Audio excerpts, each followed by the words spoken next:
gravar.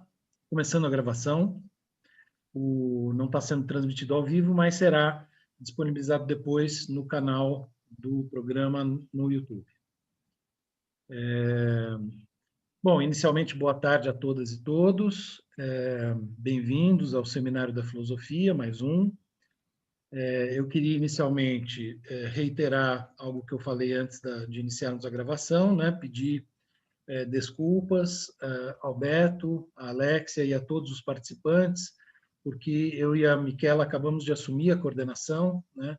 E eu ainda não estava habituado a esse sistema, né, que tinha sido implantado, de receber as inscrições por formulário e mandar os e-mails para os inscritos, né? Eu estou muito habituado a fazer outras transmissões, fazer lives, etc., sem esse recurso. Então, peço desculpas, né? Acabamos comendo essa bola, mas já o link foi passado por e-mail, acho que a maioria já deve ter recebido, o pessoal, assim que recebeu o e-mail, começou a entrar, né? A professora Nathalie passou, agradeço a ela. E, bom, inicialmente queria dizer, esse é o primeiro dessa série de seminários em que eu estou na coordenação, a Miquela como vice, né? Queria dizer que, primeiramente, agradecer e parabenizar a coordenação anterior por ter organizado esse ciclo de seminários.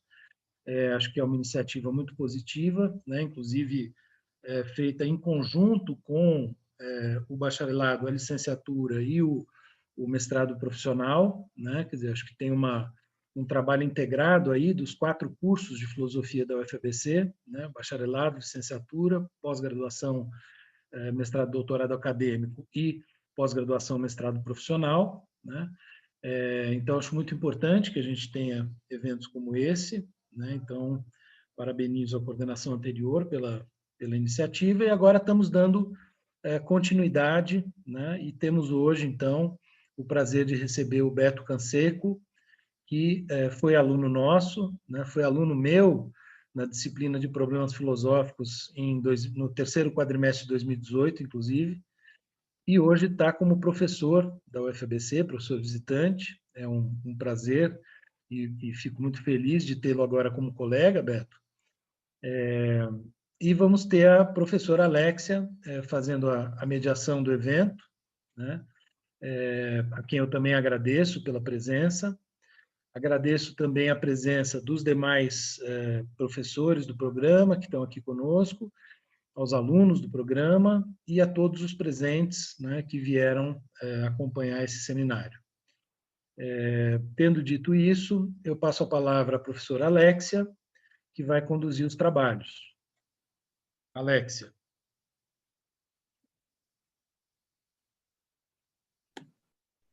Bom, boa tarde a todos e todas. Estou aqui também super feliz de estar junto com vocês, e em particular junto com a Beto, né, que eu tive a sorte, a palavra é essa, de tê-la como orientanda durante o tempo que ela esteve com a gente como aluna do mestrado do programa de filosofia, e é uma grande alegria e mesmo uma grande honra ter Beto hoje como colega e para compartilhar um trabalho que foi tão rico. E apesar dele ter ficado com a gente aqui no UFABC por 2 anos, né, ao longo dos quais realizou a sua pesquisa de mestrado, Beto já tem uma trajetória bastante significativa na Argentina, tanto do ponto de vista teórico quanto do ponto de vista do ativismo, e o lugar que ele ocupa, o lugar que ele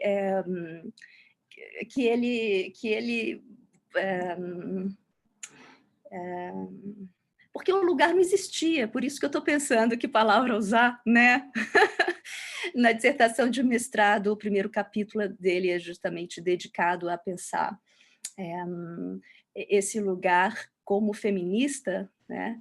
E é um trabalho muito bonito que está sendo feito no sentido de se propiciar um reconhecimento, especialmente para falar de um tema tão importante e de uma perspectiva, sem dúvida, bastante interessante, que é da decolonialidade, né? Então, sem dúvida, todos e todas aprenderemos muito com a Beto hoje, e vamos seguir juntos, porque é uma trilha promissora que se abre, um espaço muito bem-vindo, inclusive aqui no programa, para compartilhar esse tipo de pesquisa, e mais do que pesquisa, né, esse espaço que está ganhando corpo de uma maneira tão interessante. Então, sem mais delongas, eu passo a palavra para Beto, né? Vamos escutá-la, enfim, as perguntas certamente serão bem-vindas numa interlocução mais que urgente, né? Aqui e agora. Beto, a palavra está com você. Bom, boa tarde a todas, todos. Queria agradecer primeiro pelo convite. Eu tenho que esclarecer que, bom, que eu venho da Argentina, tenho um sotaque um pouquinho forte, então, se vocês veem que alguma coisa não dá para entender, por favor, interrompam. O que eu vou apresentar hoje, bom, queria agradecer o programa, agradecer a Alexia, que ela acompanhou um pouco a pesquisa que eu vou compartilhar com vocês. A ideia é simplesmente compartilhar aquelas perguntas às quais cheguei, aquelas conclusões que cheguei com a pesquisa de mestrado e algumas que ficaram abertas para continuar essas preocupações que ainda vou tendo. Bom, como a Alexia falou, eu sou Beto Canseco, me falam feminino e masculino, porque sou assim. Não, porque sou uma bicha afeminada e eu gosto de falar assim com minha gente, e eu trago isso também na academia. Eu venho assim, trabalhando faz tempo, na Universidade Nacional de Córdoba, que é de onde eu fiz a minha pós-graduação, o meu doutorado, e também no ativismo político, principalmente lá na Argentina, com o feminismo, um feminismo pró-sexo que a gente está articulando faz tempo lá. Isso. Eu vou compartilhar, então, agora. Eu não sou muito familiarizada com o Zoom, mas eu vou ver se eu consigo compartilhar o PowerPoint, que eu também não sou muito familiarizada com o PowerPoint, mas tudo vai dar certo. Apresentar.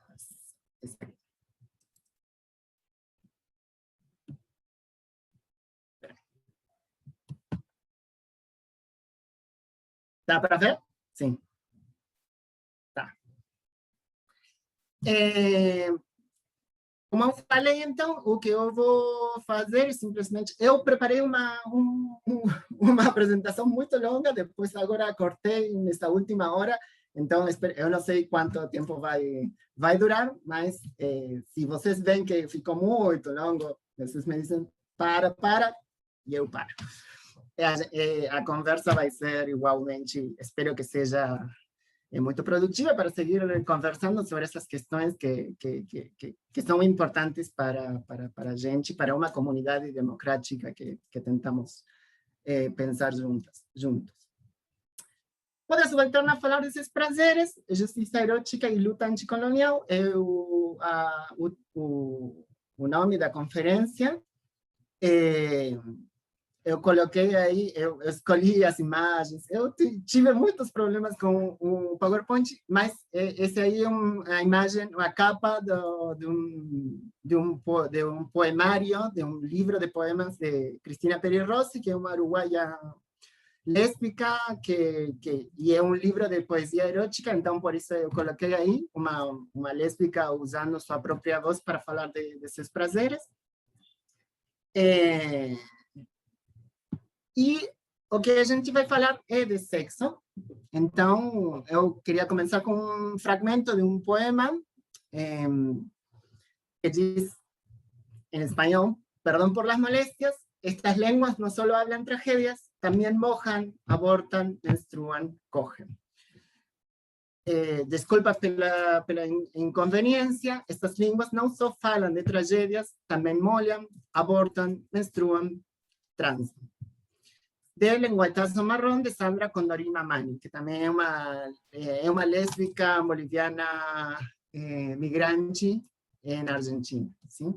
Então, o que vamos falar é é do prazer sexual, especialmente, é uma abordagem filosófico-político, então, simplesmente, acho que vocês já sabiam que isso ia acontecer pelo nome da conferência, mas para não fugir do tema e para sexualizar também a conversa, o início com um poema, sim? A subalterna falar desses prazeres se chama, eu queria explicar um pouquinho como o nome da conferência, e isso aí cita dois textos, principalmente, que é um clássico já dentro dos estudos pós-coloniais, que é o Pode o Subalterno Falar, de 1985, de Gayatri Chakraborty Spivak, que é um texto muito complexo, que traz toda uma preocupação pela recuperação dos discursos subalternos. Em que sentido a voz da subalterna, do subalterno, pode ser ouvida? Embora o título teve muita discussão, dizendo, bom, o subalterno fala, ela diz sim, o subalterno fala, isso aí não está em dúvida. O que acontece é a pergunta quando o subalterno consegue uma voz dialógica, que entra em diálogo, né?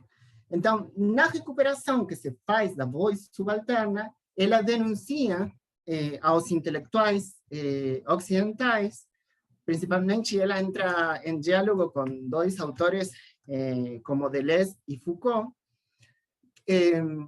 criticando justamente como nessa recuperação muitas vezes se reproduz essa violência epistêmica, onde nunca a voz subalterna chega a ser completamente ouvida.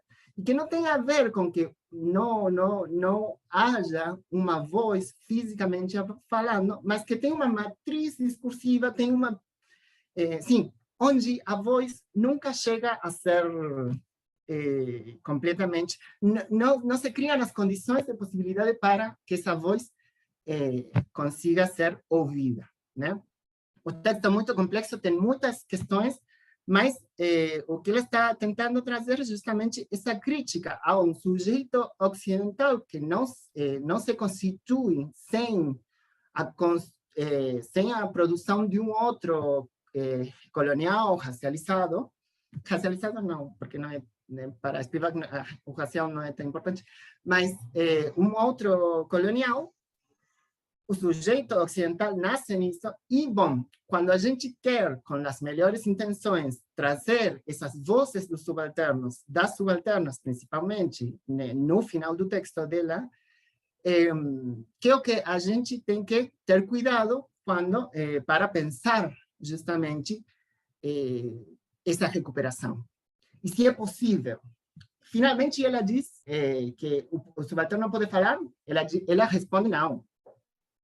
Que é um não um pouquinho complicado, mas que justamente o que traz é, bom, nessa matriz discursiva, nessas condições, não. Talvez o que a gente pode fazer é desmontar essa matriz e ouvir os gritos, ou operar nos silêncios que se produzem a partir dessa episteme.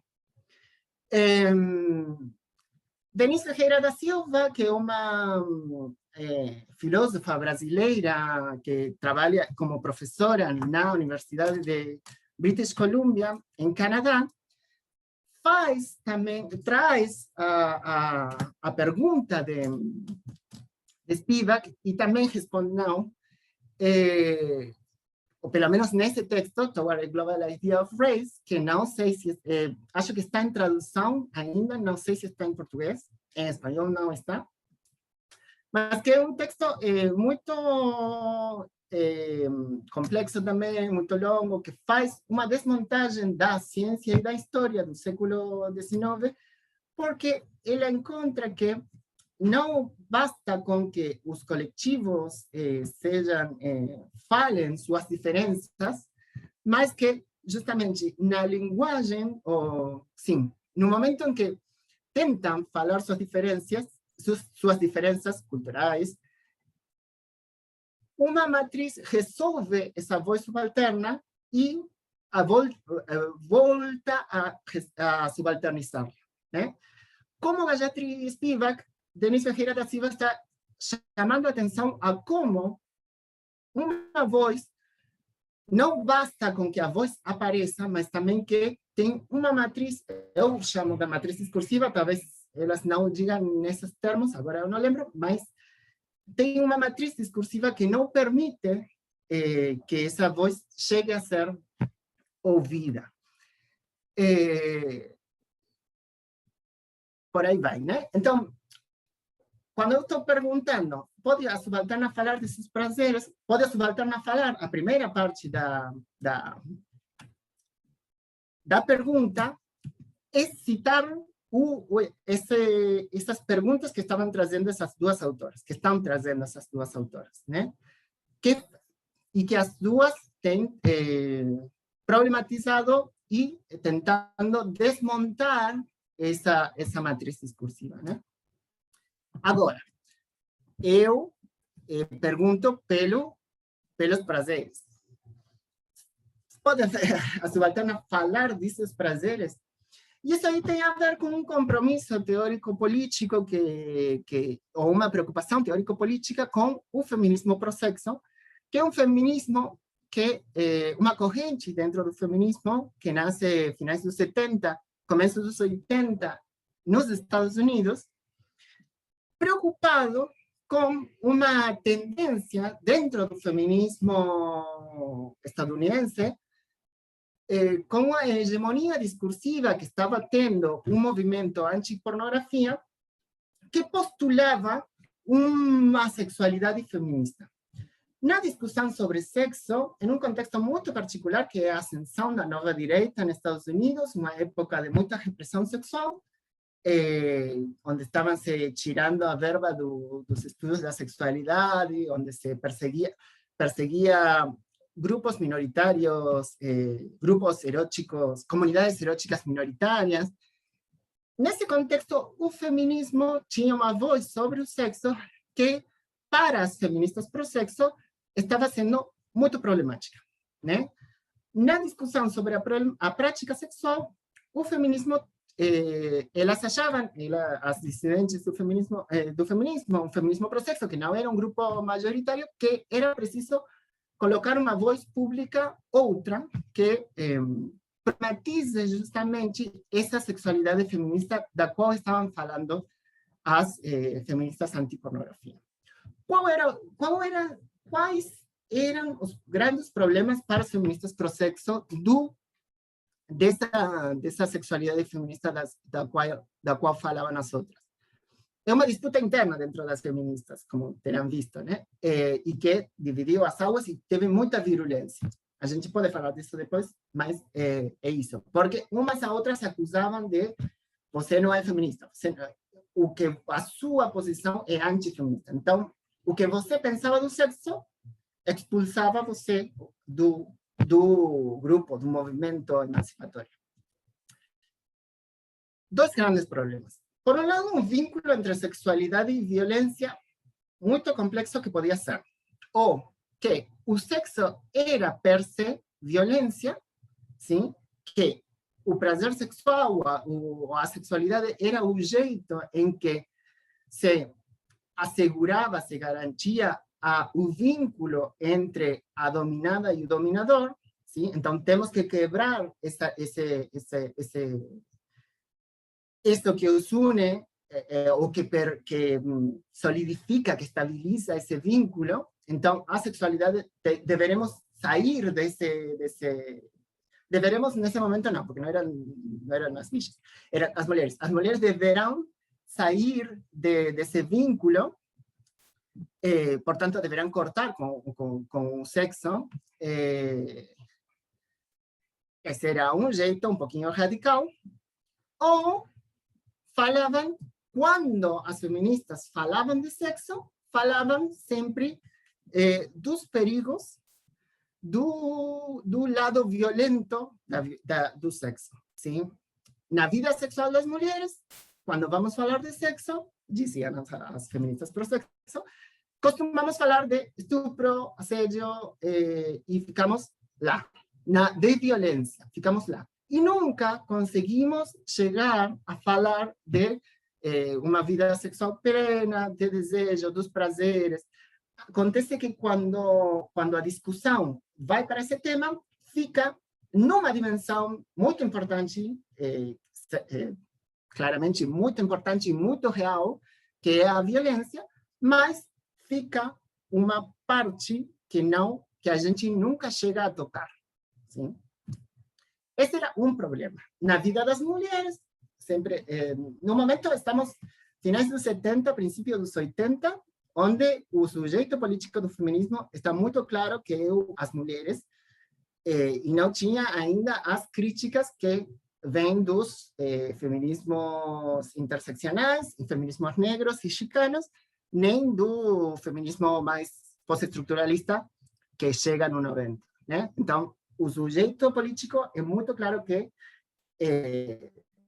muito claro. As mulheres, assim, muito forte. Quando a gente fala da vida sexual, falamos só na dimensão do perigo, mas a gente fica sem falar da dimensão do prazer. Né? Outro problema é que suponham, nessa postulação de uma sexualidade feminista, uma sexualidade feminina unitária. Sim?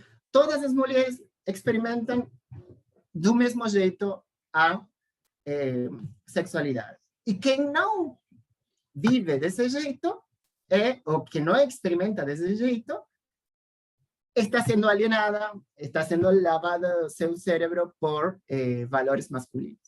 Né? Então, aí tem toda a questão de como não todas as vozes dentro do feminismo chegavam a falar do mesmo jeito, não todas as vozes das mulheres, porque muitas delas, já quando tinham determinada vivência sexual, já não podiam falar. Suas vozes não seriam ouvidas porque já estavam sendo reconhecidas ou entravam na mesa de discussão como alienadas. Né?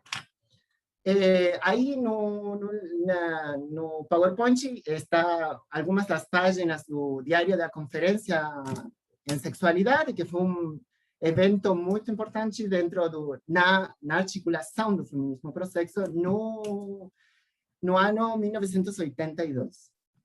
Sim? Bem. Na sexualidade feminina unitária, então, o que a gente perde de vista são as comunidades de mulheres, que são muito diferentes, segundo raça, segundo classe, segundo se tem alguma deficiência pela diversidade corporal, as diferentes vetores que estão atravessando os corpos das mulheres. Né?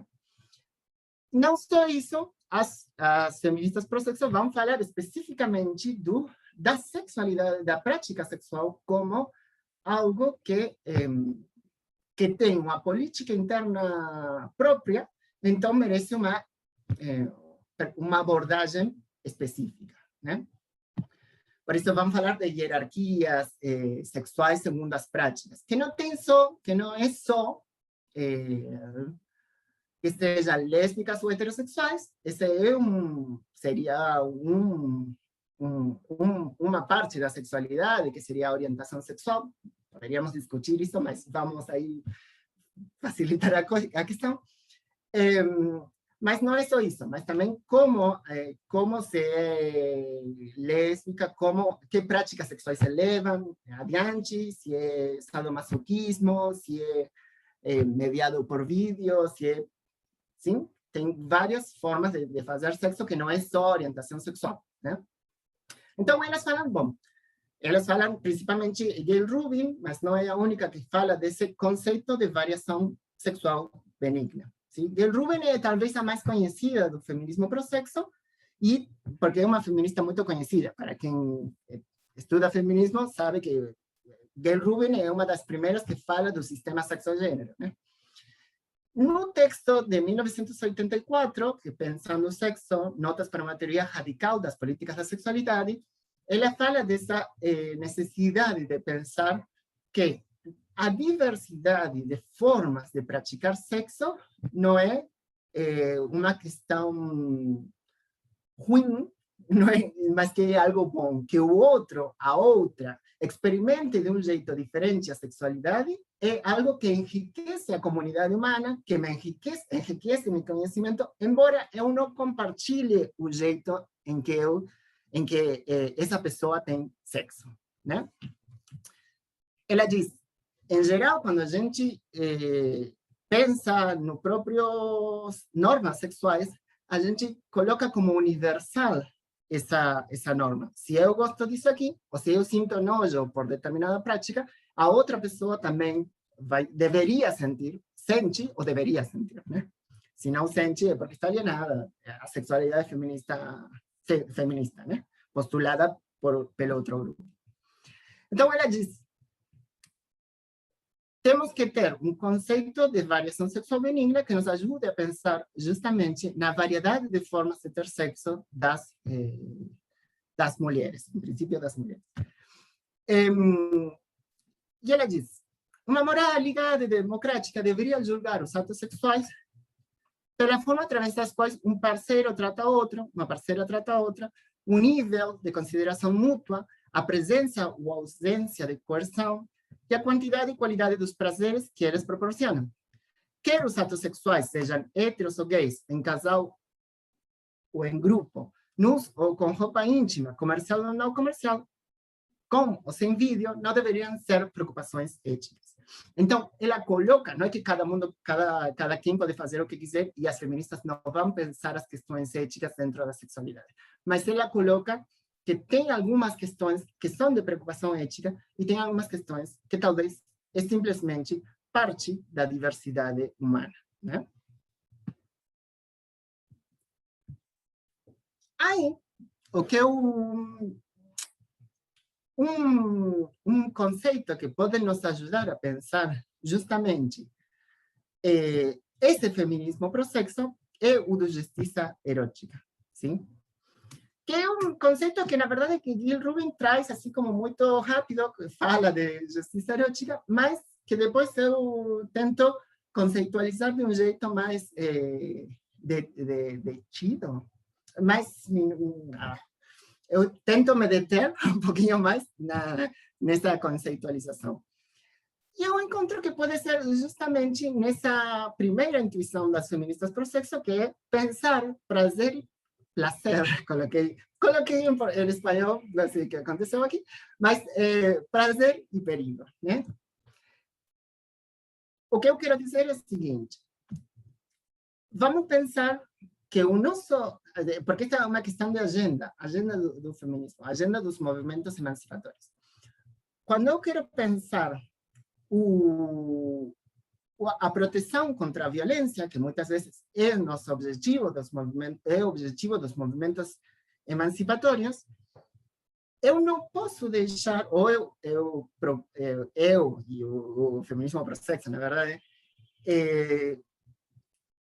insiste em que não pode deixar de fora o direito ao prazer sexual. Um direito ao prazer sexual. A ideia de pensar que vivemos, mas que não é, as nossas estratégias não são só de sobrevivência, mas também para viver, não é sobreviver só, mas também é viver, é pensar que quando a gente pensa a violência, a luta contra a violência, temos que pensar que essa violência também se traduz nas impossibilidades de colocar impossibilidades a um corpo de experimentar prazer sexual. É um tipo específico de violência pensar que impossibilitar ou obturar, não sei se existe essa palavra, fechar as possibilidades para o prazer sexual, para que um corpo experimente uma experiência humana que é o prazer sexual. Então, dentro das violências, eu sugiro, ou eu proponho que também se pense esse fechamento como algo violento. Sim? Isso por um lado. Então, quando pensamos nossos movimentos emancipatórios, nossas agendas, também pensar nesse fechamento como algo problemático. Porque os coletivos já vivem, ou as pessoas, os corpos, já experimentam prazer sexual ou não experimentam prazer sexual, e ou estão reivindicando, estão demandando isso. Por outro lado, também, quando a gente pensa uma agenda para o sexo, não podemos pensar simplesmente, bem, vamos ver como fazemos sexo, como fazemos melhor essas práticas, quais práticas, sem pensar que esse corpo que vai ter prazer sexual está numa situação de violência, ou que precisa comer, que precisa viver, que precisa estar protegido do frio, protegida contra a violência. Então, uma agenda para o sexo que não seja liberal, quer dizer, que não ache que não se sustente num sujeito que não está em situação de desigualdade, tem que pensar que deve ir contra esses mecanismos sociais que hierarquizam os corpos e que colocam em situação de maior vulnerabilidade a determinados corpos frente a outros. Né? Então, a justiça erótica seria essa articulação entre dois direitos, o direito ao prazer sexual e o direito à proteção contra a violência. Sim? Aí é que já aí podemos ir pensando como a luta anticolonial é parte, ou poderia ser parte do feminismo pro-sexo, né? Porque a minha preocupação era o feminismo pro-sexo, bom, foi nos 70, 80, nos Estados Unidos. Bem, obrigado. Mas, na verdade, é pensar justamente como isso pode ser pensado aqui agora por nós, né? Aqui, Brasil, 2021.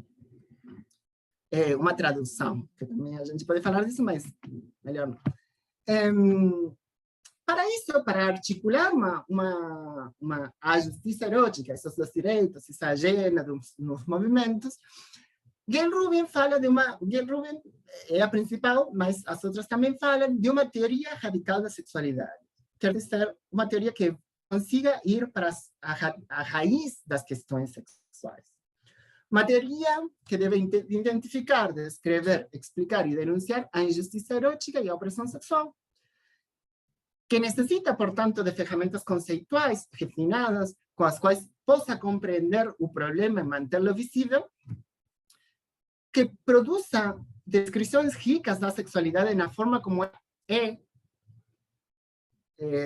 ficou, não sei como, bom, como ela na sociedade e na história, e que quer uma linguagem crítica convincente que possa transmitir a barbárie da perseguição sexual.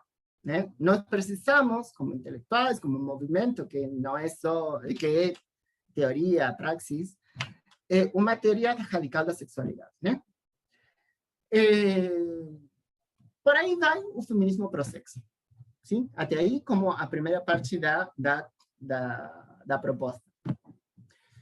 Agora, deve produzir, eu destaquei aí, deve produzir descrições ricas da sexualidade na forma como ela é na sociedade e na história. Como os corpos já estão sendo, não esse ideal da sexualidade feminista, mas justamente como já os corpos estão já vivendo essa sexualidade. Como se a gente dispusesse uma mesa de feministas, todo mundo que está mais ou menos concordando em que o patriarcado é um problema, a heterossexualidade complica a vida da gente. Bem, tem muitas questões aí. Todo mundo na mesa, vamos falar de sexo.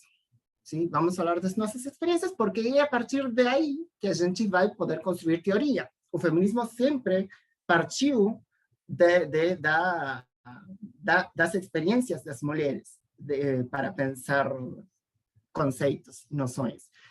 Os grupos de conscientização, que foi uma estratégia dos 70, era justamente as mulheres se juntavam, falavam de seus problemas pessoais, mas tentavam pensar, bom, na coincidência das nossas experiências, tem algo que podemos suspeitar que é estrutural. E aí começavam a pensar e a armar ferramentas conceituais, né? Ou mesmo estamos pensando aqui nesses grupos de conscientização, mas também na leitura da história da sociedade, como poder pensar conceitos que nos permitam abordar a sexualidade, né?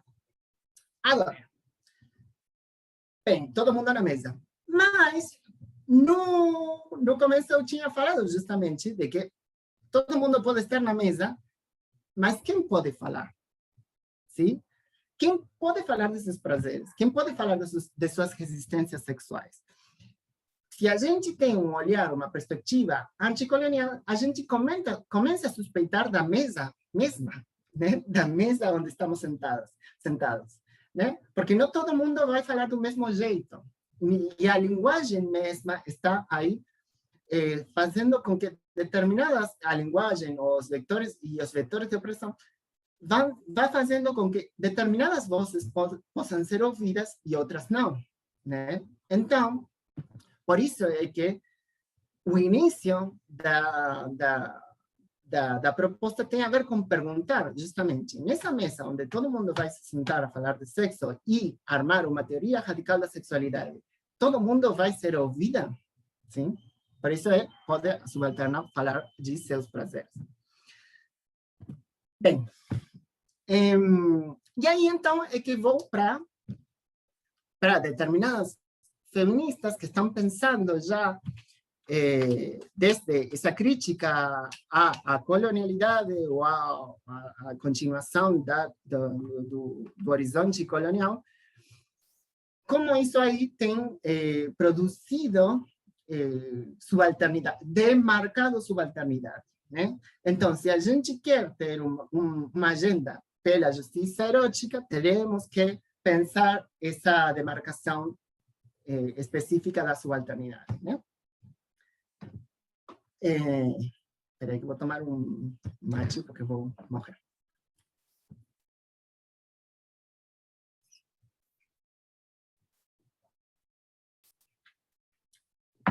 Bem, então aí vou para talvez uma das que me ajudam mais a pensar é Denise Ferreira da Silva, nesse texto que eu já citei, onde ela diz: a representação moderna, quer dizer, a ciência histórica história do século XIX, que tem tentado constituir o homem e seus outros, através do que ela chama analíticas da racialidade, através de colocar o racial como um conceito científico, produz um contexto epistemológico que é a globalidade. O que quer dizer com isso? Que constituem pensar o mundo como uma comunidade humana onde compartilhamos todas uma mesma história, portanto, estamos todas envolvidos nessa história e nessa universalidade, né?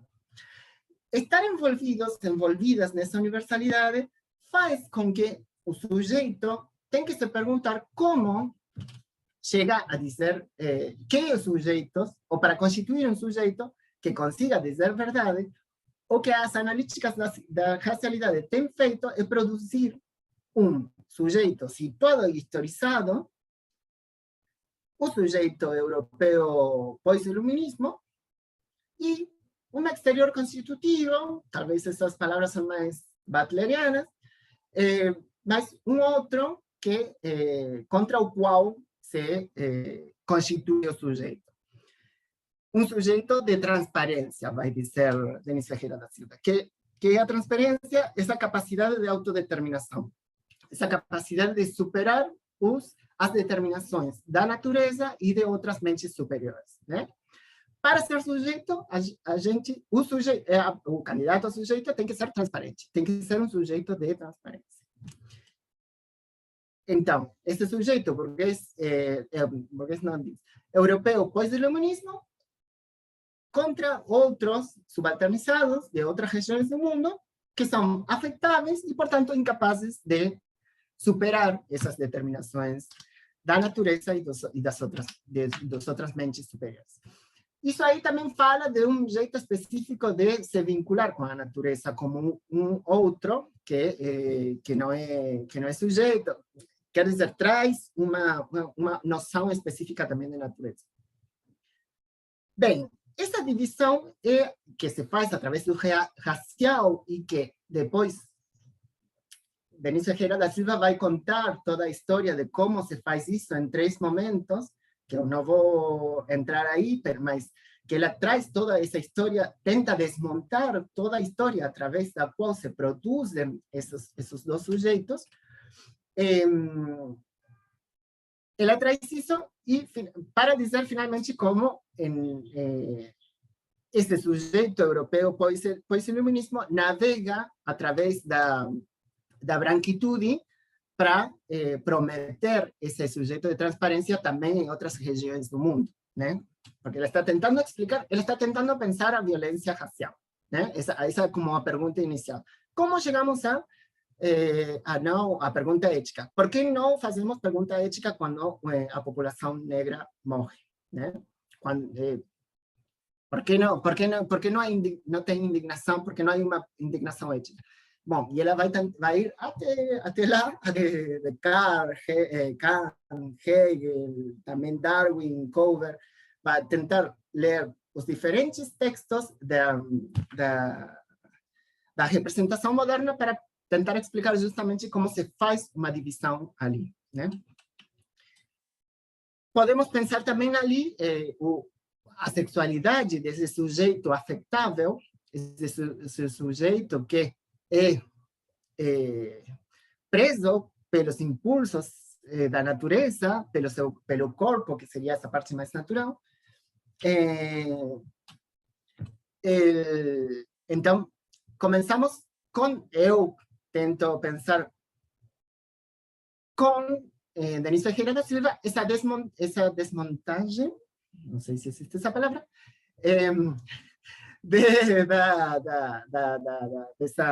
dessa representação moderna que produz os sujeitos, né? A imagem é de uma representação teatral da Medea, que eu achei, Medea é essa figura monstruosa, feminina, que assassina seus filhos por vingança, irracional, estrangeira, bruxa, a feiticeira, né? Uma racionalidade outra que não é grega, que termina sendo como absorvida pela sua irracionalidade, por ciúmes. Mais que numa releitura feminista, podemos pensar nessa mulher que essa representação da mulher dessa outra como mulher, podemos encontrar algumas fugas, justamente para pensar, essas fugas, ou uma figuração, em termos de Haraway, de um outro jeito de pensar e de um outro jeito de agir que não é o ocidental.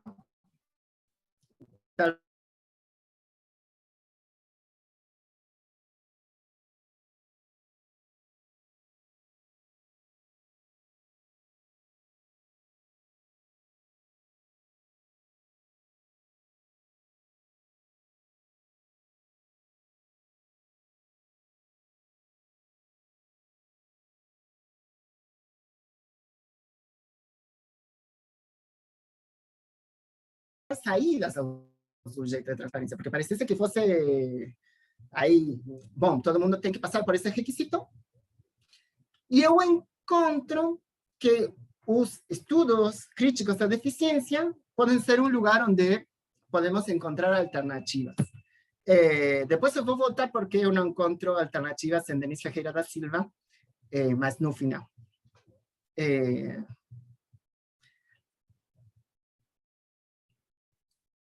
¿En qué sentido se unen colonialidad y deficiencia? Primero, porque a violencia colonial, en general, aparece como en lenguajes capacitistas, ¿sí? Un sujeto que es capaz, que no tiene deficiencia, que es capaz de levar o proyecto moderno, é aquele que não tem deficiência, aquele que não é primitivo, aquele que não é retardado, aquele que tem todas as capacidades, né? E o outro, então, é representado como deficiente. A gente poderia ler as crônicas da época colonial, onde se descreve ao outro. E essa pessoa com deficiência primitiva, heterodeterminada, quer dizer, não é sujeito de transparência, também é, como o que os coletivos da deficiência dizem, ou são representados como assexuais, que não têm sexualidade, não têm desejo sexual, ou são hipersexuais, sim? Por quê? Porque não têm uma sexualidade que é humana, não estão tocadas pela humanidade, pela cultura. O mesmo vai dizer Hortense Spillers sobre a mulher negra, sim? Então, aí é interessante fazer como a subalternização dos corpos, ou como o racial e a deficiência como vetores que demarcam a subalternidade, tem efeitos também no jeito em que se olhará a experiência sexual desses corpos, sim? Agora, esse sujeito, además, é um sujeito liberal, separado do contexto, quer dizer que tem uma doença, portanto, esse corpo que tem deficiência, não é um contexto que está aí fazendo com que esse corpo tenha deficiência, enquanto os estudos críticos da deficiência vão dizer, não é verdade isso, o que você tem que pensar é que um corpo não é, na diversidade de formas corporais, o mundo está preparado para corpos estandarizados, então, é um contexto o qual muitas vezes discapacita, não sei qual seria o verbo em português, o corpo, né? Então, já os estudos críticos da deficiência estão colocando em questão esse sujeito liberal. De fato, todo o corpo está sendo aí, todo o corpo precisa de outros e de outras, e de tecnologias e de outras materialidades. Mas, como o mundo está preparado para determinados corpos estandarizados, só alguns deles são lidos como corpos com deficiência, né? No sentido psicológico, particularmente, a deficiência contrasta com a experiência de liberdade sem restrições, capacidade de ação independente e a possibilidade de ser o único responsável pelos próprios resultados e posicionando livres das responsabilidades de outros, né? Mas o que nos ajuda a pensar a deficiência é justamente avaliar positivamente diferenças humanas em formas e funções, a tolerância diante da falta de margem para os resultados esperados, a criatividade diante de recursos limitados, as formas não tradicionais de realizar tarefas, a aceitação da vulnerabilidade e a interdependência como partes de toda a vida. Sim? Tais características seriam consideradas uma extensão criativa do leque de possibilidades humanas que expande o repertório de habilidades e experiências humanas. Sim? Então, a gente pode ler como a experiência dos coletivos dos corpos com deficiência nos permitem pensar, ao lado dessa autodeterminação esperada do sujeito transparente, uma interdependência com o humano e não humano, com outros e outras humanas, mas também com tecnologias e com outras formas orgânicas e inorgânicas que poderiam, pelo menos, questionar esse sujeito da transparência, colocar uma alternativa, pensar outro jeito de ver o sujeito que não fosse só o sujeito de transparência, né? Então, pensar a sexualidade como pensar o prazer sexual não como uma possessão de um sujeito liberal, mas como uma experiência que nos joga fora de nós mesmos a essa comunidade que estava antes, a essa intersubjetividade da qual somos interdependentes, né? O quadro a imagem é uma pintura do ativista e artista argentino da deficiência, Pablo Tortoriello, que se chama Derecho al Placer. ¿Sí? que tem paralisia cerebral. Esse aqui eu não sei se fala. Bem, para seguir rompendo ou pensando quais são os eixos que marcam os corpos, ou a subalternidade, a gente tem que pensar também como se produz gênero, né? Principalmente, Maria Lugones, uma feminista decolonial, que argentina, professora da Universidade de Nova York, eu acho, que ela, já falecida o ano passado, eu acho, que ela fala justamente de um sistema de gênero colonial moderno. No momento de passar, de trazer, de conquistar os povos aqui no que depois se chamou América Latina, o status do homem e da mulher não se traduziram assim ponto a ponto. Se produziu um novo sistema que era o sistema de gênero colonial moderno, né? Onde é muito importante o binarismo homem-mulher, né? Então, e esses homens e mulheres não chegam a ser homens e mulheres plenos porque não são um sujeito europeu. É outro sujeito, sim, é outro, talvez que nessa divisão tão importante da primeira, da conquista, que é entre humano e não humano, porque ao não humano se pode matar, se pode escravizar, se pode fazer o que seja, o que for, a generização, que poderia ser um jeito de humanizar esses corpos, não foi, não, ou pelo menos o que está tentando pensar Lugones, não é completamente bem sucedida, né? Então são homens e mulheres, mas são homens e mulheres que não entram, que não são completamente homens e mulheres, porque não são humanizados através do gênero.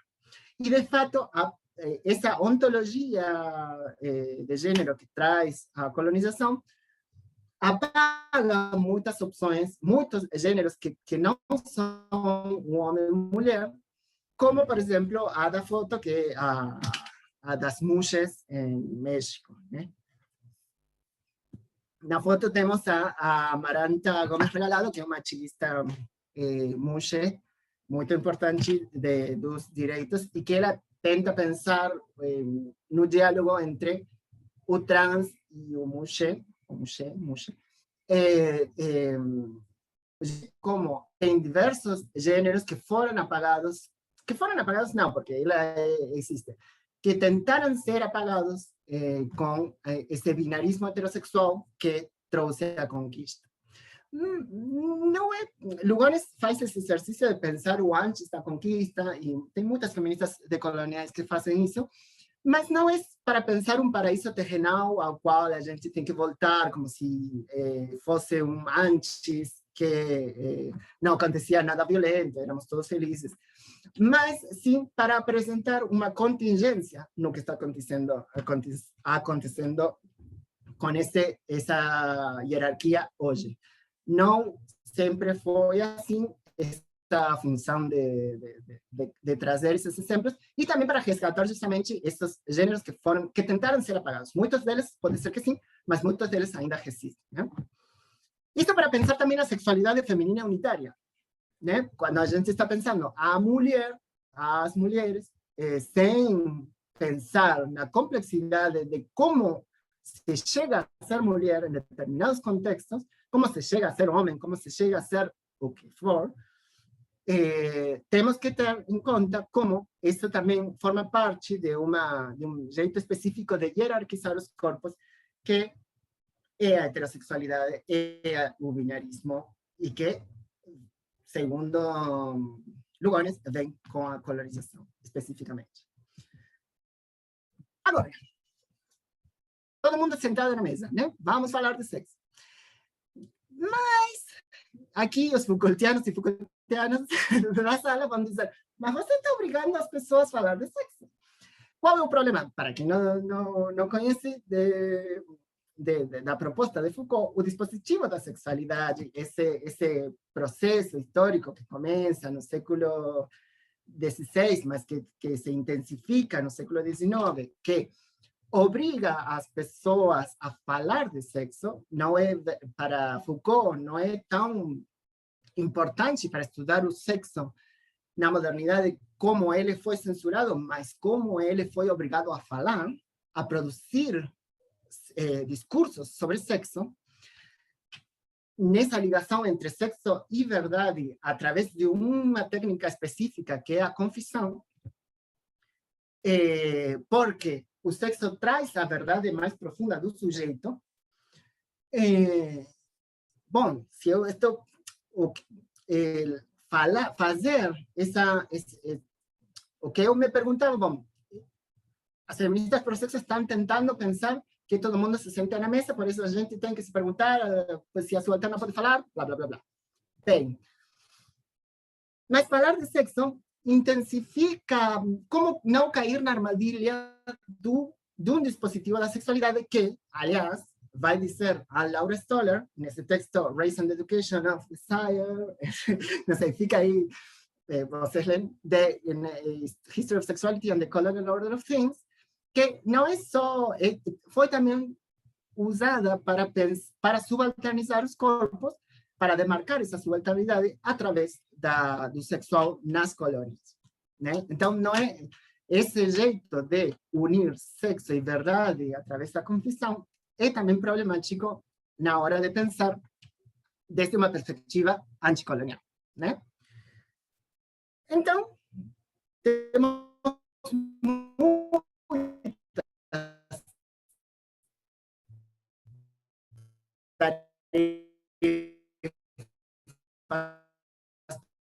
pensar assim, a ligação de fato, não é só desmontar a representação moderna, não é só como se liga sexo e identidade, sim? Nesse desejo, essa ida ao sexo, essa verdade interior. Estou bem de tempo? Bom, já vou. Então, aí, bom, eu não queria ficar só na desmontagem, não queria só ficar na crítica, porque eu disse, bom, está tudo mal, todo mundo pode ir a dormir, se a gente não tem, não precisa de fazer mais nada. Então, pensar a luta, pensar alternativas, pensar estratégias. Entre elas, encontrei pensar junto à Hija de Pez, que é uma performance chilena,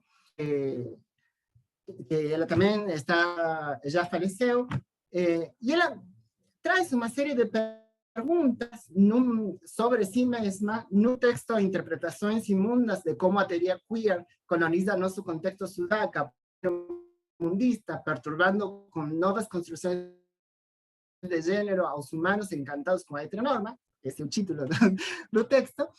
Ela traz uma série de perguntas sobre si mesma que acho que pode ser uma estratégia de ir contra essas armadilhas que nos coloca o dispositivo da sexualidade na hora em que nos sentamos na mesa a falar de sexo, né?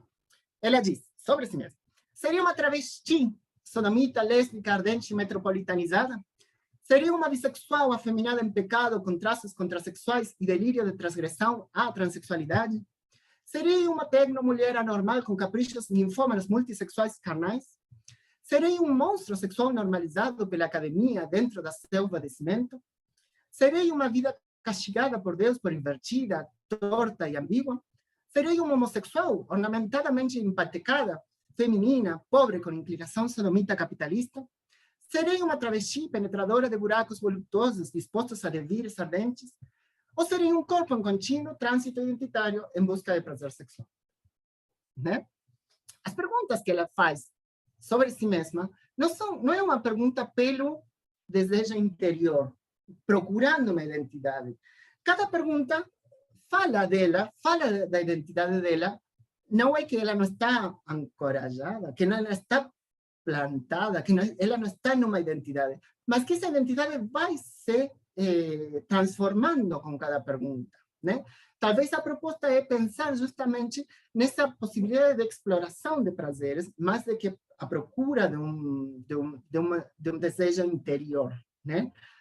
E eu acho que essas perguntas que ela se faz a si mesma, e cada quem poderia se fazer a si mesma, ela traz uma pista, uma pista, sim, uma pista para poder pensar frente às armadilhas do dispositivo, que também foi importante para a colonialidade, né?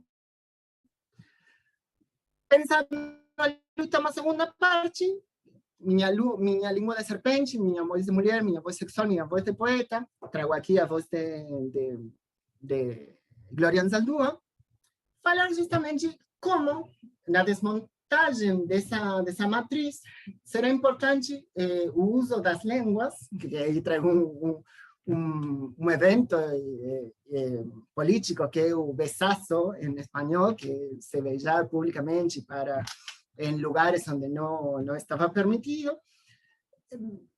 As línguas no sentido físico, mas também no sentido do idioma, trabalhar nas fisuras do idioma, da língua, da linguagem. Aí podemos pensar várias coisas, mas pensando justamente como é preciso trabalhar nesses mundos de sentidos que nos trazem essas linguagens onde a gente está se constituindo como sujeito. E isso se faz graças a que tem uma dupla construção, vai dizer Maria Lugones. Essa conquista, essa violência da colonização não está operando ainda hoje, está trabalhando na constituição da gente, mas também está operando as resistências que se fizeram a essa violência. ¿Sí? Navegamos em mundos de sentidos na hora de constituirnos como sujeitos, porque essa constituição não é acabada, não é que eu sou um sujeito de aqui para sempre. Eu estou renovando essa constituição todo o tempo. Para butlerianos e butlerianas da sala, soa, parece, a performatividade, né? Essa produção ritualizada de atos, onde a gente vai constituindo a identidade de gênero. Mais claro, talvez, em Lugones, é que isso tem a ver com uma história coletiva, onde vamos renovando esse sujeito, nós vamos trabalhando em nós mesmos, graças a histórias coletivas que nos permitem fazer isso, e as resistências que também se fazem de um jeito coletivo, sempre. Que isso aí não é tão claro para Butler, mas isso aí é um parêntese para butlerianos e butlerianas de sala.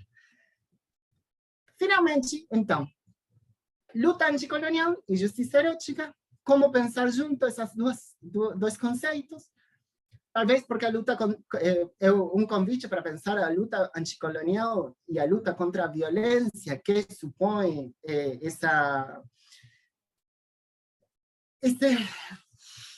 violência e essa apropriação de territórios, símbolos e riquezas dos centros do poder com a cumplicidade nativa dos corpos da periferia, pensar essa violência, pensar como os corpos, ou como nos constituímos nessa violência, mas que também uma resistência a essa resistência será também pensar a experiência de prazer sexual especificamente, que nessas experiências de prazer sexual podemos encontrar forças para a resistência, então também é parte de pensar junto essa luta contra a violência com essa luta pelo direito, pelo prazer, e pensar então também, outra vez, essa justiça erótica, o direito a prazer, estar comendo, vivendo, protegidos da violência, do frio, do calor, são corpos que precisam estar vivos para poder ter prazer sexual. Então, é uma articulação entre esses dois conceitos que eu queria trazer simplesmente. Algumas conclusões: parece importante, então, examinar como é delimitada a região da subalternidade. Por isso eu pensei o racial, o sistema de gênero moderno-colonial, um sistema capacitista distinguindo o corpo estándar do corpo com deficiência. desmontar a matriz que resolve a voz subalterna. Nessa mesa não estamos sentadas todas, não vão ser ouvidas do mesmo jeito as nossas vozes. Temos que desmontar, então, um trabalho coletivo sobre a língua, sobre a linguagem, e fugir, tentando fugir das armadilhas do dispositivo da sexualidade. Eu coloco no lado esquerdo, outra foto, uma campanha que a gente fez com os coletivos feministas pro-sexual lá da Argentina, que era correr contra todo, que é transar contra tudo, pensando justamente nossas experiências sexuais também em resistência contra um sistema capitalista, patriarcal, heterossexista, capacitista, racista, que tem aí uma força que a gente quer levar junto. Bom, e até aí o que eu cheguei, né? Termino, então. Quero continuar pensando. E então eu digo, bom, quero seguir pensando, pode subalterna falar desses prazeres, mas não indo para outros lugares onde eu encontrei algumas estratégias, como foi no que eu apresentei, mas talvez lendo as autoras mesmas, quais são as saídas que elas estão trazendo.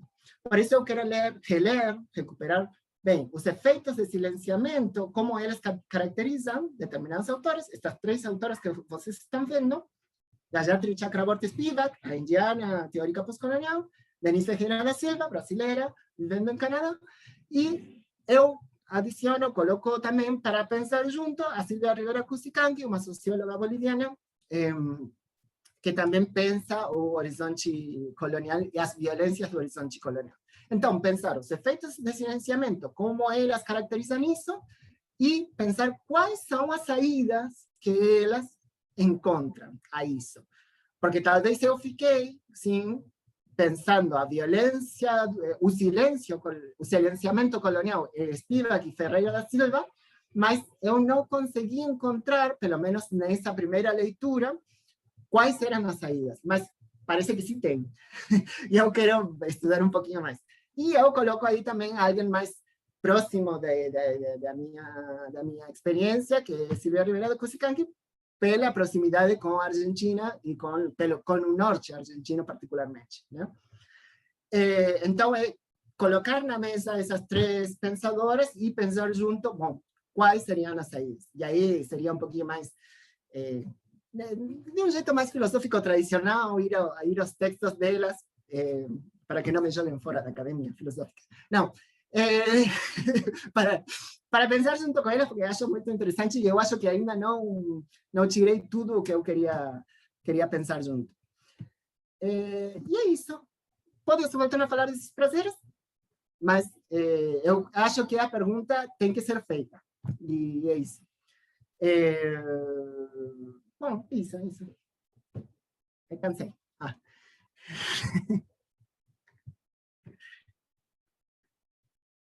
Não sei que perguntas.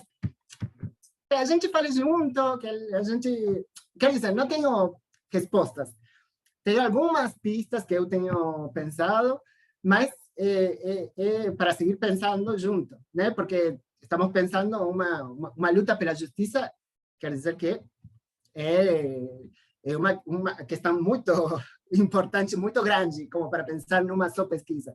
E acho que colocar as perguntas ajuda a abrir alguns diálogos que talvez não tenham sido feitos, ou talvez continuar alguns diálogos, porque a gente não começou a história hoje, vem de faz tempo, então simplesmente colocar aí um pouquinho, entrar na mesa e tentar falar alguma coisa. Se possível.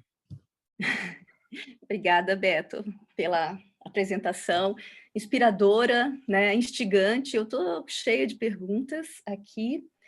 Achei muito interessante o modo como você conduziu a apresentação, convocando uma certa, vamos chamar de comunidade filosófica, feminista, de pensamento. Esse esforço, por si só, eu já acho muito importante, né, de estarmos todos aqui, ao lado de Spivak, Cusicanqui, Teresa Ferreira, Denise Ferreira da Silva, Gayle Rubin e todas essas mulheres que vieram compor a sua interlocução tão rica, né? Eu vou primeiro perguntar se alguém tem alguma questão que gostaria de fazer. Tá. Flammarion, pode perguntar. Boa noite a todas e todos. Muito obrigado, Beto, pela sua conferência. É um prazer falar com todos e com você, especialmente, que eu ainda não conheço pessoalmente. Espero que, nesse tempo seu, né, durante essa passagem pela Universidade Federal do ABC, a gente tenha um momento em que a gente possa conversar, trocar ideias pessoalmente, né, e promover, talvez, debates, pensamentos no coletivo, né? Mas de certa forma, mas de qualquer forma, é um prazer poder trocar essa ideia com você nesse espaço. Bem, eu gostaria de fazer uma pergunta, né? Que é um pouco a sensação. Na verdade, vou fazer uma pergunta com bastante direta e com interesse muito óbvio. Mas eu queria, na verdade, pensar um pouco o seu trabalho, a dissertação que eu li, né, a sua dissertação de mestrado, que foi defendida em 27 de agosto do ano passado, eu sei porque foi a data do meu aniversário, e eu acompanhei uma parte da banca e tive a oportunidade de ler também o texto, né? Tem essas duas partes, como na sua apresentação hoje, em que você fala das guerras de sexo, da luta do feminismo estadunidense nos anos 70, começo dos anos 80, e depois tem essa outra parte que você fala da perspectiva decolonial. Para mim, ainda não fica tão claro assim, a relação entre as duas, né? São momentos diferentes, referências teóricas diferentes. Para mim, ainda talvez, e essa seria talvez uma dúvida mais teórica minha, né? De como você pensa isso e de como você costura essa relação. Mas a pergunta mesmo que eu quero te fazer, e que eu disse que vai ser direta e muito óbvia, é como você pensa hoje em dia, né, a questão, a controvérsia em relação à pornografia no contexto do Brasil hoje, né? Em que a gente tem uma voga muito grande de um pensamento conservador, você tem um governo de extrema-direita, né, que foi eleito democraticamente, né? Então isso diz muito sobre a nossa moralidade, né? E, por outro lado, você tem um movimento que é de uma grande emergência de questões identitárias e do feminismo, mas também, mesmo dentro desse feminismo, um discurso anti-pornografia muito forte. Eu acho que algumas pessoas ambiciosas, pessoas que têm cabeça para... Posso continuar? E nesse contexto, eu queria saber de você, se você vê uma relação entre o feminismo anti-pornografia estadunidense dos anos 70 e o feminismo antipornografia presente hoje, né? Eu diria no Brasil, porque eu não acompanho tanto fora do Brasil, mas é muito claro mesmo isso não apenas assim em, digamos, correntes claramente conservadoras, mas também é muito recorrente essa fala no contexto do feminismo acadêmico, jovem, e que, em geral, se apresenta como progressista, né? Então, como é que você vê essa questão hoje, né? Eu não te conheço, eu não sei qual que é a sua experiência do Brasil, mas certamente você tem essa referência presente e você deve conhecê-la. Então, gostaria de ouvi-la sobre isso. Obrigado.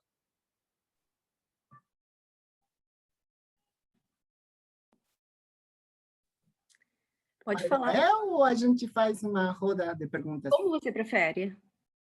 roda, primeiro, ou não? Tá. Umas 3 perguntas e depois vou. Tá ótimo. Miquela, você quer perguntar? Uhum. Oi, Beto, é um prazer te ouvir. Realmente estava muito curiosa, porque ouvi falar muito da sua pesquisa por várias questões que, na verdade, me interessam, mas com as quais ainda não me envolvi diretamente, né? Inclusive, essa autora que você mencionou, a Denise Ferreira, é estranho porque nos últimos meses várias pessoas me falaram dela. E pessoas de áreas de pesquisa diferentes, realmente preciso lê-la. Você é mais uma voz, então que bom. E queria te perguntar realmente uma coisa que tem a ver com uma das slides que você apresentou em relação ao trabalho da Denise, essa contraposição entre esse sujeito europeu pós-iluminista e outros sujeitos subalternos. Você mencionou, um pouco marginalmente, se eu não estou errada, a questão do conceito de natureza que está em jogo nessa contraposição. O conceito de natureza é muito curioso, porque parece que tem... eu estou pensando ao meu autor de referência, que infelizmente é Hegel, ok? E tem uma contraposição entre espírito e natureza, falando em termos contemporâneos, entre cultura e natureza.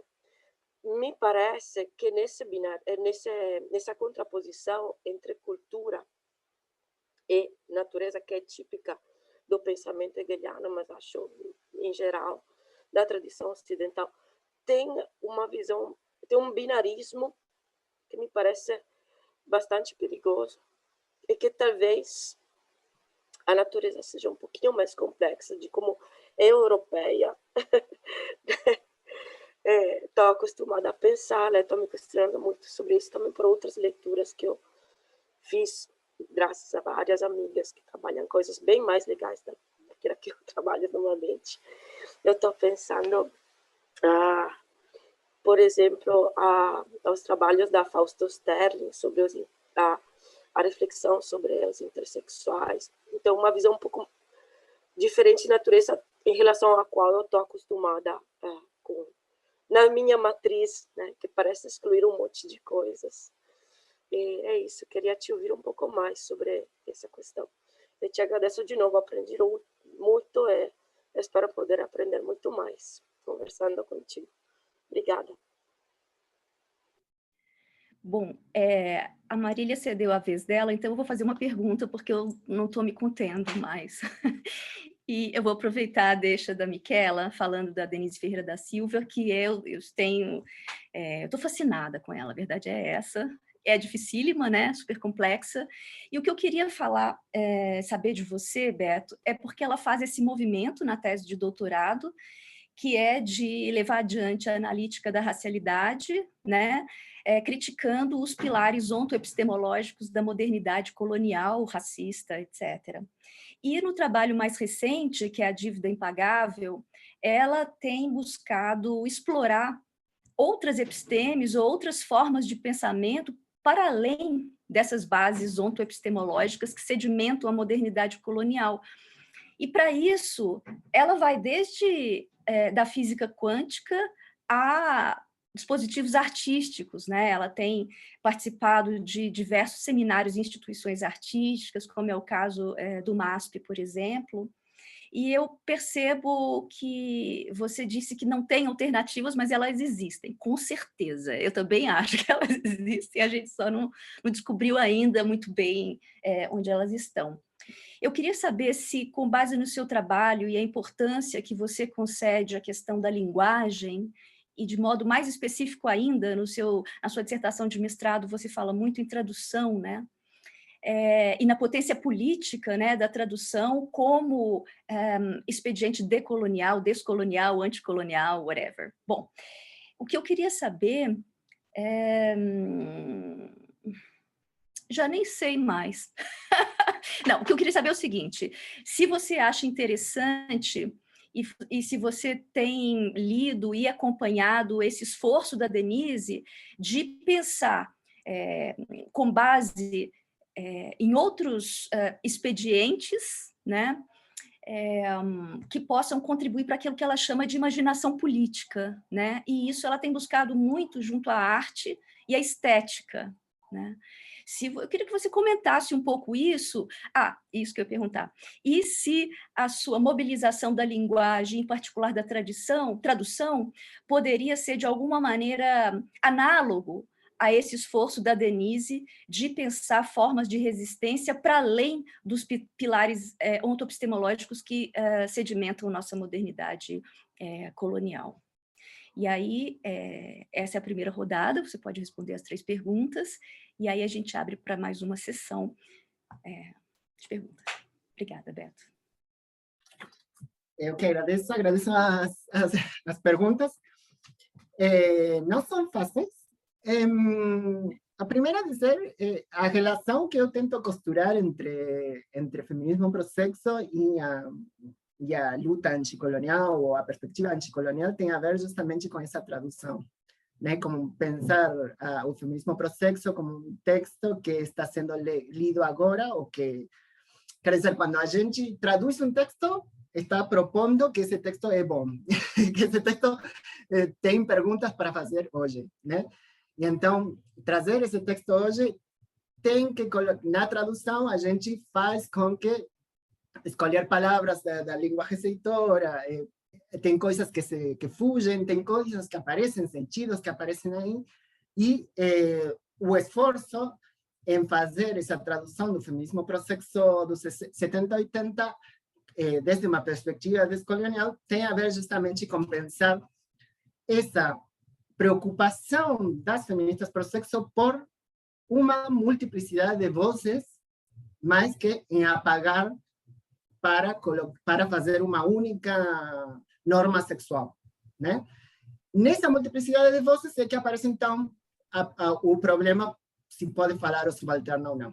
Eu acho que meu esforço está quase como um passo antes. Eu acho como dizer, bom, talvez eu não sei se estou chegando a um feminismo pro sexo descolonial, mas eu acho que para chegar aí, temos alguns passos que já as feministas pro sexo podemos encontrar aí certos ecos, mas que conseguem se concretizar melhor quando a gente pensa desde uma perspectiva descolonial. E tem a ver justamente com como determinadas vozes são silenciadas na experiência sexual e como na partilha das experiências sexuais, muitas vezes as vozes, na subalternização das vozes, nem podemos falar de experiência sexual, não podemos falar de nada, né? Então, vamos ver o que acontece aí.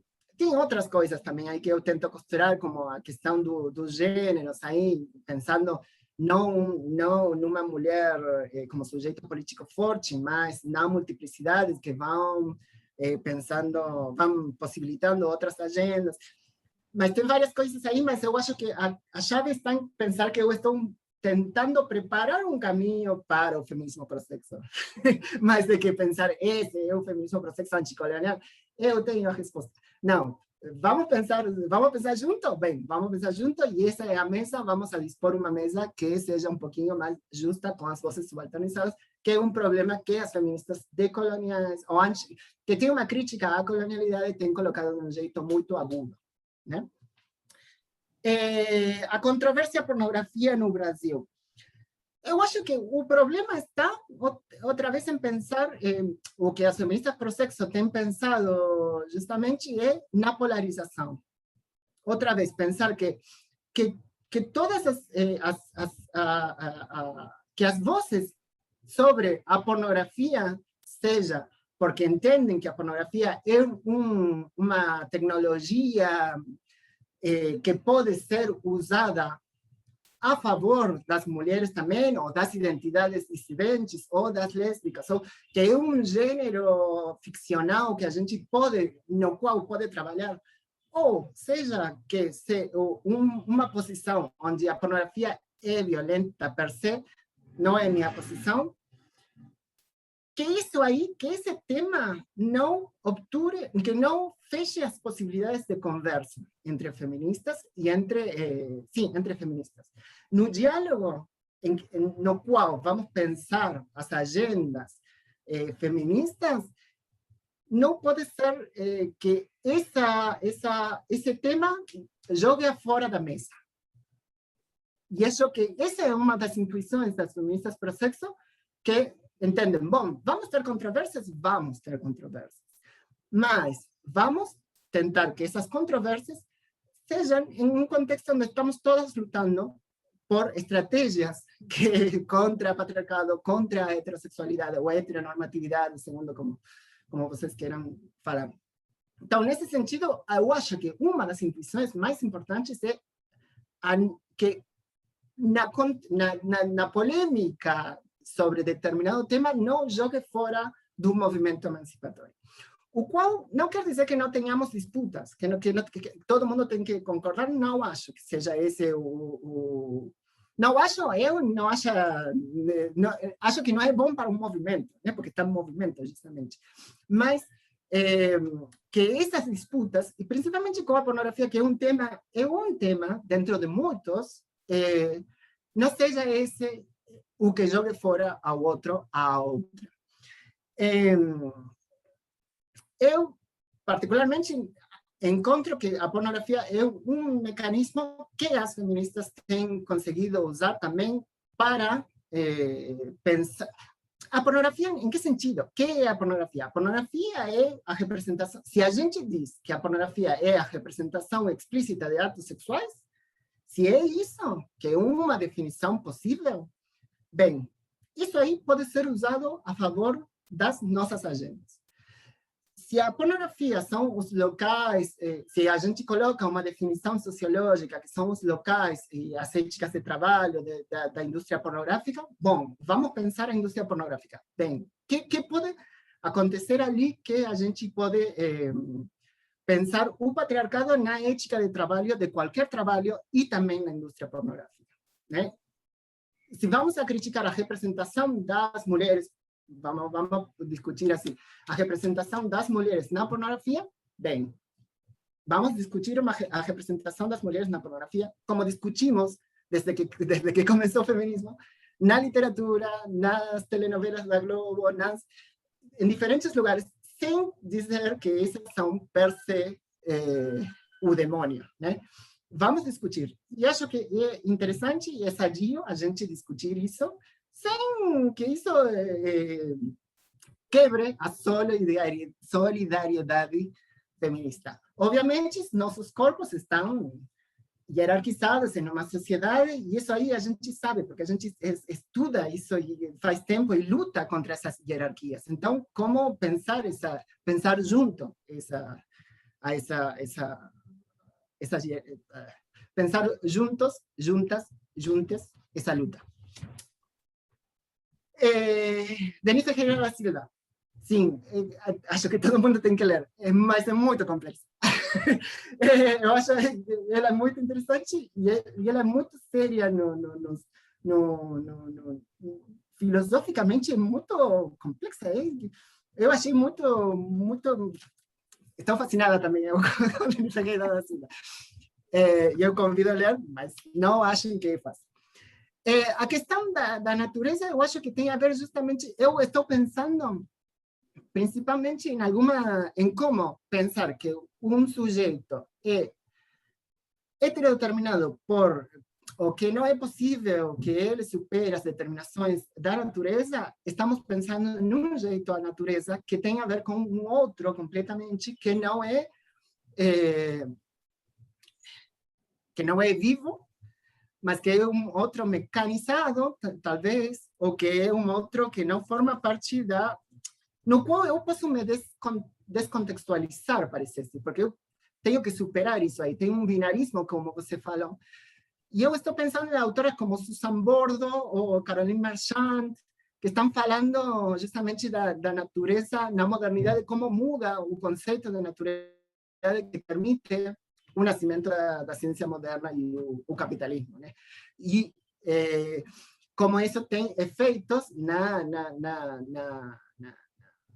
nas hierarquias de gênero também, porque produzem a natureza como feminino, ligada à metáfora feminina, e aí tem um problema. Mas em outras ontologias que podem funcionar ali, estão, bom, podemos ir desde Donna Haraway, a ontologia ciborgue, ou a interdependência butleriana, ou também a ontologia aimara, falando da Pachamama, que é uma natureza que não é, na qual a gente pertence, que não é, e que no qual não é o nosso, é nós e não é nós. Então, é outro jeito de se vincular com outra natureza, que não é essa do qual eu tenho que superar, eu tenho que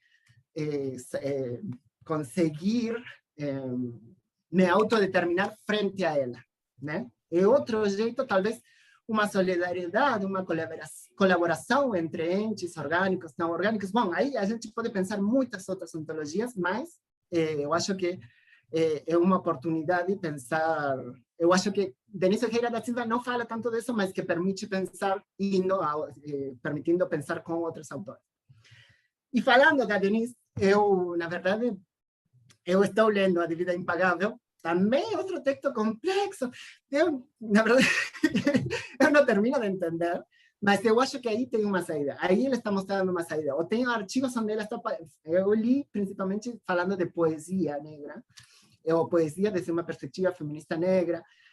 E aí tem outros tentando fugir do contexto, tentando fugir do contexto ontoepistemológico o qual está subalternizando as vozes, e aí tem uma saída, mas isso será uma pesquisa posterior, que talvez esse ano, o ano que vem, eu tenha algum resultado, mas eu estou lendo. Estou lendo.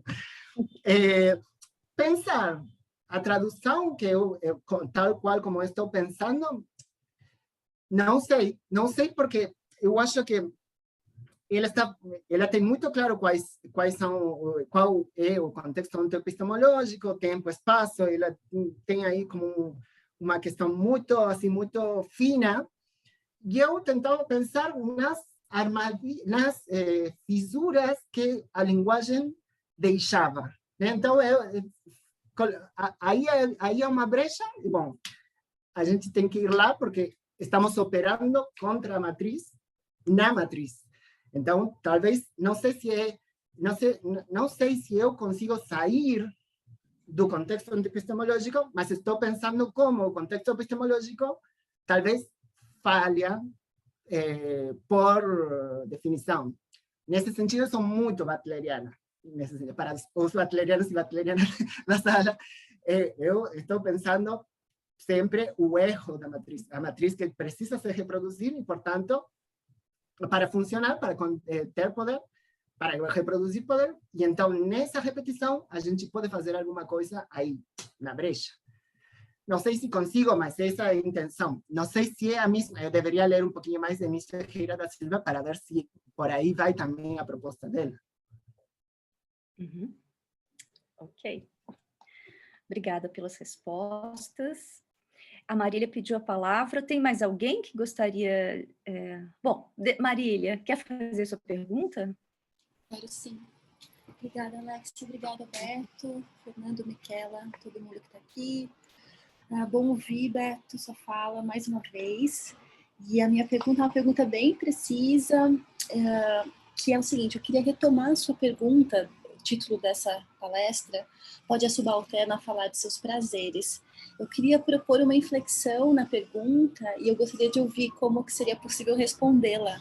Algo como, não, na pergunta então que eu quero pôr não é se ela pode, se ele pode, mas o como pode, ou como se está falando, né? Você deu como exemplo o Hija de Perra, eu acho que entraria aí como uma dessas possibilidades, mas nesse arquivo de relatos ou de histórias em relação às formas de se falar ou de se escrever, o que você vê em conteúdo que seria específico, que não é esse sujeito da transparência, né? Como que essa linguagem aparece, poderia aparecer para responder essa pergunta? É isso. Mais alguém gostaria de fazer uma pergunta nessa rodada? Quer responder Marília, Beto? Alexia, só uma observação de ordem prática, né? Uhum. Já são 10 para 7, eu tenho a impressão, Nathalie me corrija se eu estiver errado, que vinha sendo adotado esse horário como teto, né? Então, claro, se a gente passar um pouquinho, não tem problema, né? Mas, enfim, talvez ele possa responder a Marília. Se tiver mais alguma pergunta, a gente faz, né? Mas já estamos meio, infelizmente, né? Chegando perto do fim. Tá, então vamos ouvir Beto e encerramos com chave de ouro. Eu não sei se entendi bem a pergunta, mas eu acho que tem a ver justamente com pensar quais são as resistências, essa dupla construção. Eu acho que essa pista que traz Lugones, bom, essa matriz está funcionando, silenciando, subalternizando, bom, sim, mas nessa constituição dos sujeitos colonizados, das figuras, dos corpos colonizados, também estão funcionando as histórias de resistência. E essas aí aparecem na nossa língua, no nosso jeito de falar, nosso jeito de inventar também prazeres, nosso jeito de recuperar os prazeres dos nossos avós, que estão aí, dos nossos avós, eu não sei, aí, avogado aberto, fechado, me engano. Aí tem algo na recuperação, mas nessa recuperação, outra vez, sempre com esse cuidado de não achar que a gente é um intelectual ou uma intelectual transparente que traz, bom, eu trago uma história e eu mostro para vocês. Eu estou funcionando como alto-falante das vozes das subalternas, que essa é a crítica da Spivak, a Deleuze e Foucault. Não, a gente está, como intelectual, está trazendo desde um filtro específico que é de intelectual, acadêmica. A gente é subalterna, não é subalterna. Eu estou falando hoje para muitas pessoas, eu escrevi um texto na academia, eu sou o subalterno, eu sou a subalterna. Toda a subalternidade é igual. Então, na recuperação também desses discursos, eu estou fazendo uma tradução. E aí eu acho que tem algo a trabalhar. Nós também, como fazendo essas escolhas, trazendo determinadas vozes por sobre outras, não achando que nós montando também uma história e uma responsabilidade nessa narração que estamos fazendo. Nesse sentido, sim, é trazer essas resistências que já estão acontecendo, isso aí, claro, que já estamos fazendo até nós, tentando fazer nas ruas, no ativismo, nessa conversa mesma, estamos tentando fazer alguma coisa. E talvez alguém recupere, né? Mas é isso, a resistência está acontecendo. E é trazer também, mas sempre com esse cuidado de que a gente está traduzindo, que não é, nós não somos transparentes nesse sentido, não do sujeito de transparência, mas de dizer que somos vidros diáfanos, de onde passa a voz subalterna. Mas que somos resistentes, que estamos lendo resistência, e as nossas leituras também trazem outra coisa. E até terão resistências que não podem ser ouvidas.